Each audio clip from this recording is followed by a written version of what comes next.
Assalamualaikum warahmatullahi wabarakatuh. Kami dari kelompok 5 dengan anggota saya sendiri Nur Fadila. Saya adalah Ramadhani Fitri. Dan saya Hafifatul Hidayah.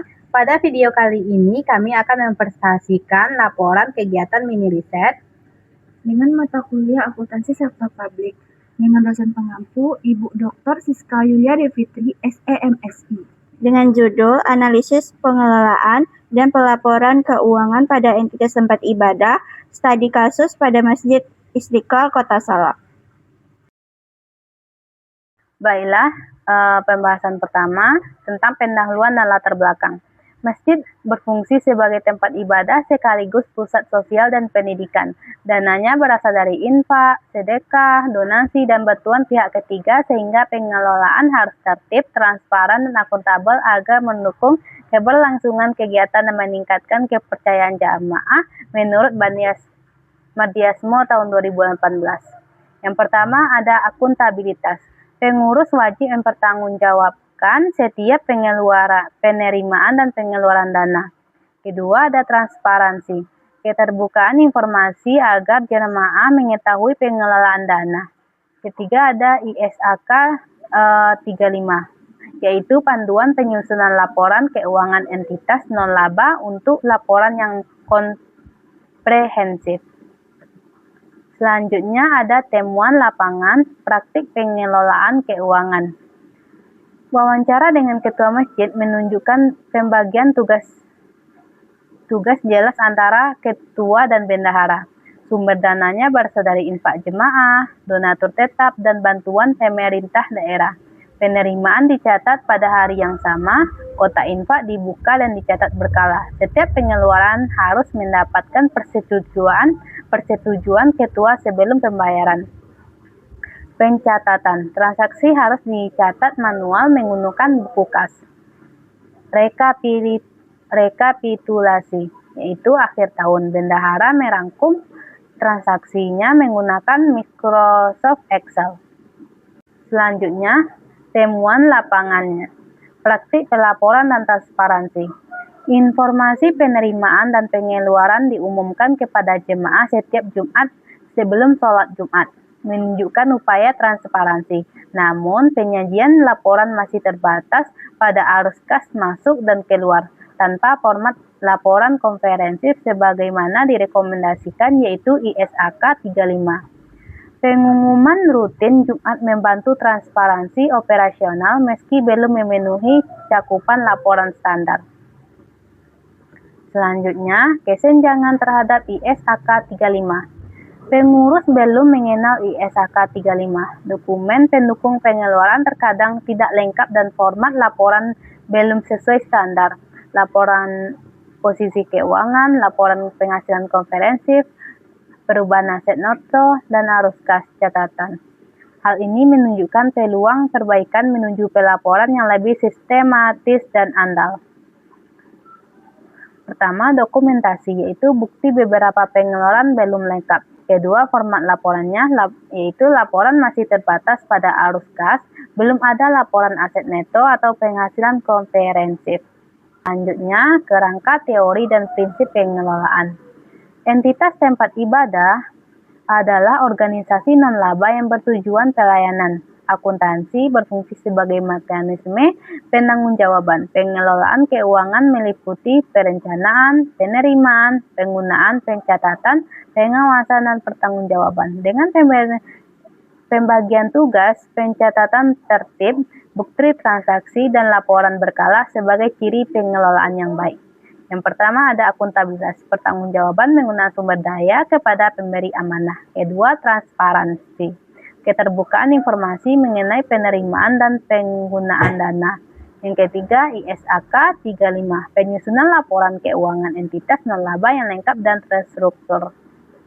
Selanjutnya akan dijelaskan oleh rekan saya, Hafifah. Kepada Hafifah, dipersilahkan. Baiklah, selanjutnya kajian penelitian terdahulu. Beberapa penelitian terkait menunjukkan tema umum. Penerapan akuntabilitas dan transparansi meningkat bila adanya sistem informasi akuntansi dan pemahaman ISAK 35. Hambatan utama meliputi keterbatasan SDM serta kurangnya pemahaman pengurus tentang standar pelaporan.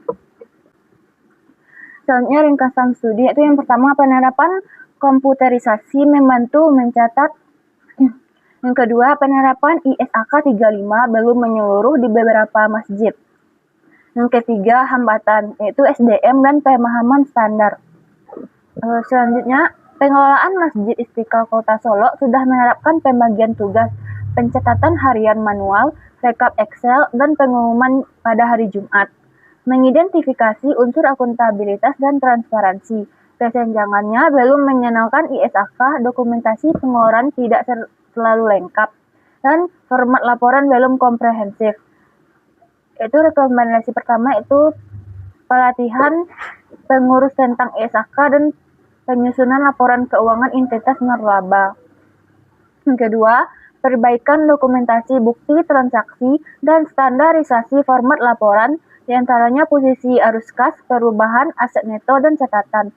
Yang ketiga, implementasi sistem informasi akuntansi sederhana untuk pencatatan harian dan rekap otomatis. Selanjutnya, pengelolaan dan pelaporan keuangan di Masjid Istiqlal Kota Solo. Ini menyajikan sistem pengelolaan dan pelaporan keuangan pada Masjid Istiqlal Kota Solo, sebuah entitas berorientasi non-laba dan fokus pada akuntabilitas, transparansi, dan kesesuaian dengan ISAK 35. Objek, lokasi, dan jenis penelitian.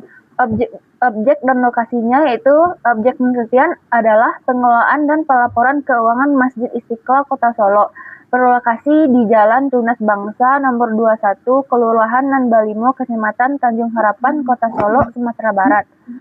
Masjid ini aktif menyelenggarakan kegiatan keagamaan dan sosial kemasyarakatan. Jenis penelitiannya yaitu mini riset ini menggunakan penelitian deskriptif dengan pendekatan kualitatif untuk memahami serta mendalam praktik pengelolaan keuangan berdasarkan kondisi lapangan. Data diperoleh melalui observasi, wawancara, dan dokumentasi lalu dianalisis secara deskriptif dengan membandingkannya terhadap konsep akuntabilitas, transparansi, dan ISAK 35. Selanjutnya yaitu teknik pengumpulan data dan informasi. Yang pertama, observasi. Pengamatan langsung terhadap kondisi masjid dan proses pengelolaan keuangan oleh pengurus untuk memperoleh gambaran aktivitas keuangan dan pelaksanaan kegiatan. Yang kedua, wawancara. Wawancara langsung dengan ketua masjid menggunakan pedoman pertanyaan terstruktur mengenai sumber dana, sistem pencatatan, pengeluaran, pelaporan, dan pemahaman ISAK 35. Yang ketiga itu adanya dokumentasi. Pengumpulan data mendukung berupa catatan wawancara, hasil observasi, serta informasi sistem pencatatan dan pelaporan keuangan yang digunakan di masjid. Informasi utamanya yaitu Mustarip Simbolon SAG adalah Ketua Masjid Istiqlal Kota Solo, dipilih dengan teknik purpose sampling karena bertanggung jawab langsung atas pengelolaan dan pengawasan keuangan masjid. Baiklah, selanjutnya akan dilanjutkan oleh rekan saya. Selanjutnya, gambaran umum sumber penerimaan dana. Profil Masjid Istiqlal. Masjid Istiqlal bermula dari sebuah musola yang dibangun atas inisiatif masyarakat. Pada tahun 2000-an, musola resmi berkembang menjadi masjid di bawah kepengurusan Bapak Zul Elfian. Sejak tahun 2021, dipimpin oleh Bapak Mustarip Simbolon SAG. Masjid Istiqlal menyelenggarakan ibadah wajib, sholat Jumat, pengajian, kegiatan Ramadan, serta arisan ibu-ibu bulanan. Adapun sumber penerimaan dananya berasal dari yang pertama infak jamaah melalui kota infak dan saat sholat Jumat. Yang kedua, celengan harian sebagai media penghimpunan dana masyarakat. Yang ketiga, berasal dari donatur tetap sekitar 25 orang dengan sumbangan 220.000 sampai 100.000 per bulan. Dikumpulkan petugas sesuai jadwal. Lalu yang terakhir dari bantuan pemerintah daerah Kota Solo. Diberikan sekali setahun khususnya pada bulan Ramadan. Selanjutnya, sistem pencatatan, pengeluaran, dan pelaporan keuangan. Yang pertama, pencatatan keuangan. Setiap dana dicatat bendahara pada hari transaksi terjadi. Dana kota infak dibuka sekali sebulan. Pencatatan harian masih manual menggunakan buku kas, namun akhir tahun direkap menggunakan Microsoft Excel sebagai bentuk pertanggungjawaban tahunan. Yang kedua, pengeluaran keuangan. Pengeluaran mencakup biaya listrik, kegiatan keagamaan, pemeliharaan, honor imam, dan petugas kebersihan. Setiap pengeluaran harus mendapat persetujuan ketua masjid. Sebagian besar didukung nota atau kwitansi, kecuali honor imam dan petugas kebersihan yang belum dilengkapi tanda terima. Dan yang ketiga, pelaporan keuangan. Laporan disampaikan setiap hari Jumat sebelum sholat Jumat secara lisan oleh bendahara, berisi penerimaan dan pengeluaran mingguan. Rekapitulasi tahunan disusun kembali menggunakan Microsoft Excel sebagai dokumentasi pertanggungjawaban. Selanjutnya, transparansi dan pemahaman ISAK 35. Yang pertama, transparansi pengelolaan keuangan. Keterbukaan informasi diwujudkan melalui penyampaian laporan penerimaan dan pengeluaran kas setiap hari Jumat sebelum sholat Jumat. Hingga saat ini, laporan belum dipublikasi melalui media sosial maupun papan pengumuman, hanya disampaikan secara lisan. Menurut informasi, tidak pernah ada keluhan dari jamaah terkait keterbukaan informasi keuangan. Selanjutnya, pemahaman pengurus mengenai ISAK 35. Ketua masjid mengatakan bahwa pengurus belum pernah mengetahui ISAK 35 sebagai pedoman pelaporan keuangan entitas nirlaba. Pencatatan selama ini dilakukan berdasarkan kebutuhan administrasi dan kebiasaan pengurus. Setelah mendapat penjelasan dari peneliti, pengurus mengungkapkan keterbukaan untuk mempelajari dan menerapkan pedoman tersebut secara bertahap sesuai kemampuan masjid. Selanjutnya, analisis akuntabilitas, transparansi, dan ISAK 35. Yang pertama, pengelolaan keuangan. Pengelolaan telah berstruktur dengan pemisahan tugas antara fungsi pencatatan dan pengawasan. Temuan ini sejalan dengan Dini Lestari and Shirley Muniroh tahun 2023. Meski pencatatan harian masih manual dan belum optimal memanfaatkan teknologi informasi. Yang kedua, akuntabilitas. Akuntabilitas terlihat dari pencatatan transaksi dan pelaporan berkala kepada jamaah. Namun, honor imam dan petugas kebersihan belum dilengkapi bukti penerimaan. Temuan ini konsisten dengan Awliyah et al. Tahun 2025 yang menyatakan perlunya penyempurnaan dokumentasi transaksi. Yang ketiga, transparansi. Penyampaian laporan lisan setiap Jumat memberikan kesempatan jamaah mengetahui kondisi keuangan. Namun informasi hanya dapat diakses jamaah yang hadir. Makmuri, Ahdi, dan kawan-kawan tahun 2024 menyatakan transaksi akan lebih baik jika didukung media informasi yang mudah diakses masyarakat. Yang keempat, kesesuaian dengan ISAK 35. Laporan keuangan belum memenuhi komponen ISAK 35, belum mencakup laporan posisi keuangan, penghasilan komprehensif, perubahan aset neto, arus kas, dan catatan atas laporan keuangan. Temuan ini sejalan dengan Haris Muammar Qaddafi dan Nurmansyah Irfan tahun 2024 mengenai keterbatasan pengetahuan pengurus sebagai faktor utama. Selanjutnya, rekomendasi. Yang pertama, optimalisasi teknologi. Beralih ke pencatatan digital sejak awal transaksi untuk meningkatkan efisiensi dan mengurangi resiko kesalahan. Yang kedua, lengkapi bukti transaksi. Setiap pengeluaran termasuk honor imam dan petugas kebersihan harus dilengkapi tanda terima yang ditandatangani penerima. Yang ketiga, perluas media transparansi.